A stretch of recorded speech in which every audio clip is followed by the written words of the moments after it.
जय श्री कृष्ण। राधे राधे। आज हम सुनेंगे देवशयनी एकादशी की व्रत कथा। देवशयनी एकादशी को पद्मा एकादशी के नाम से भी जाना जाता है। यह एकादशी आषाढ़ महीने में शुक्ल पक्ष की एकादशी होती है, जिसका नाम देवशयनी एकादशी है। तो आज हम इसकी कथा सुनेंगे। माना जाता है कि इस दिन भगवान विष्णु अपना कार्यभार श्री हरि अपना कार्यभार महादेव को शंकर भगवान को सौंपकर 4 माह की निद्रा में जाते हैं। तो चलो हम सुनते हैं देवशयनी एकादशी की कथा। धर्मराज युधिष्ठिर ने कहा, हे केशव, आषाढ़ शुक्ल पक्ष एकादशी का क्या नाम है? इस व्रत की करने की विधि और किस देवता का पूजन किया जाता है?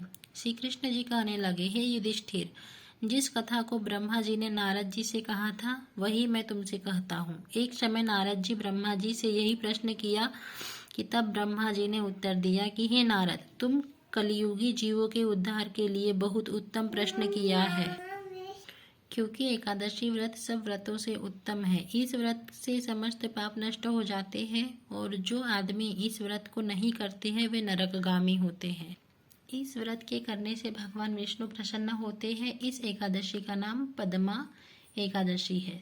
अब मैं तुमसे एक पौराणिक कथा कहता हूँ, तो मन लगाकर सुनो।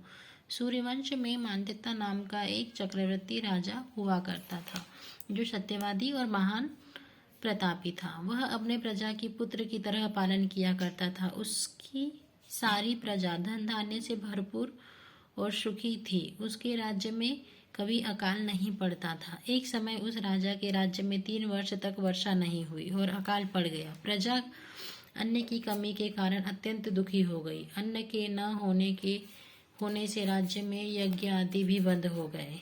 एक दिन प्रजा राजा के पास जाकर कहने लगे कि हे राजा, सारी प्रजा त्राही त्राही पुकार रही है, क्योंकि समस्त विश्व की सृष्टि का कारण वर्षा है।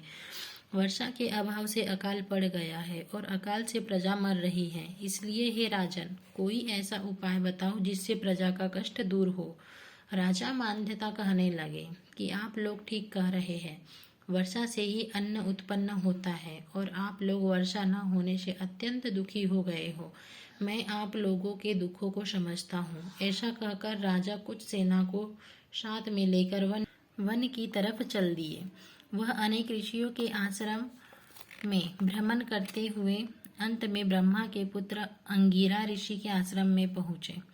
वहाँ राजा ने घोड़े से उतरकर अंगिरा ऋषि को प्रणाम किया। मुनि ने राजा को आशीर्वाद देकर कुशल क्षेम के पश्चात उससे आश्रम में आने का कारण पूछा। राजा ने हाथ जोड़कर विनीत भाव से कहा कि भगवान, सब प्रकार से धर्म पालन करने पर भी मेरे राज्य में अकाल पड़ गया है, इससे प्रजा अत्यंत दुखी है। राजा के पापों के प्रभाव से ही प्रजा को कष्ट मिलता है, ऐसा शास्त्रों में ने कहा है। जब मैं धर्मानुसार राज्य करता हूँ तो मेरे राज्य में अकाल कैसे पड़ गया, इसके कारण का पता मुझको अभी तक नहीं लग सका।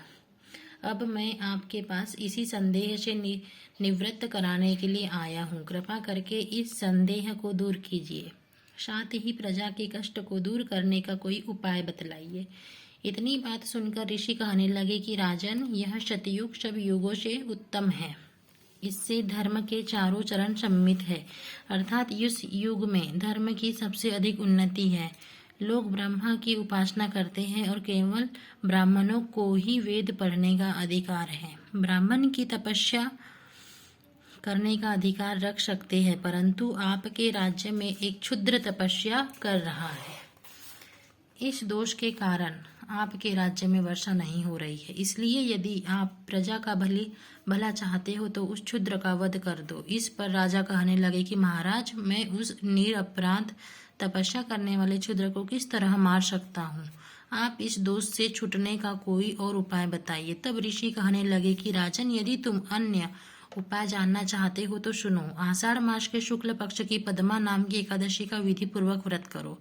व्रत के प्रभाव से तुम्हारे राज्य में वर्षा होगी और प्रजा सुख प्राप्त करेगी, क्योंकि इस एकादशी का व्रत सब सिद्धियों को देने वाला है और समस्त उपद्रवों को नाश करने वाला है। इस एकादशी का व्रत तुम प्रजा, सेवक तथा मंत्रियों सहित करो। मुनि के इस वचन को सुनकर राजा अपने नगर को वापस आया और उसने विधि पूर्वक पद्मा एकादशी का व्रत किया। उस व्रत के प्रभाव से तुम्हारे राज्य में वर्षा होगी और प्रजा सुख प्राप्त करेगी, क्योंकि इस एकादशी का व्रत सब सिद्धियों को देने वाला है और समस्त उपद्रवों को नाश करने वाला है। इस एकादशी का व्रत तुम प्रजा, सेवक तथा मंत्रियों सहित करो। मुनि के इस वचन को सुनकर राजा अपने नगर को वापस आया और उसने विधि पूर्वक पद्मा एकादशी का व्रत किया। उस व्रत के प्रभाव से वर्षा हुई और प्रजा को सुख पहुंचा। अतः इस मास की एकादशी का व्रत सब मनुष्यों को करना चाहिए। यह व्रत इस लोक में भोग और परलोक में मुक्ति को देने वाला है। इस कथा को पढ़ने व सुनने से मनुष्य के समस्त पाप नाश को प्राप्त हो जाते हैं। तो आज की हमारी यह कथा कैसे लगी हमें कमेंट कर जरूर बताइए। जय श्री राधे।